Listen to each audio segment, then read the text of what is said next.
Bus இப்போ ரயானது ஒரு 80% இருக்கு பிக் பாஸ். 85% சொல்லலாம். இப்போ இவங்களுக்கு ஒரு 75% சொல்லலாம் பிக் பாஸ். ஜாக்லின் அப்ப ரெண்டுமே பாஸ் தான் கொடுக்கலாம்.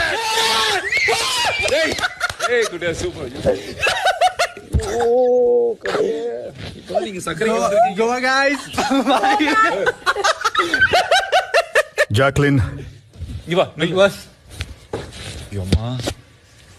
பாயிண்ட்ஸ் வேணாமா? வேணும் big boss. Sorry big boss. Rayan, Jacqueline உங்க 2 பேருக்கும் ஆளுக்கு 500 மதிப்பெண்கள். Thank you big boss. Go guys. Go guys. நீங்க போய் அடுத்த 2 பேரை வர சொல்லுங்க. Okay, thank you big boss. Thank you big boss. ஹாப்பிடா Kanna. Thanks. இந்த மாதிரி கொஞ்சம் பார்த்து பண்ணி விடுடா. ஏன்னா அப்படி பண்ற? Okay சொல்லலாம்.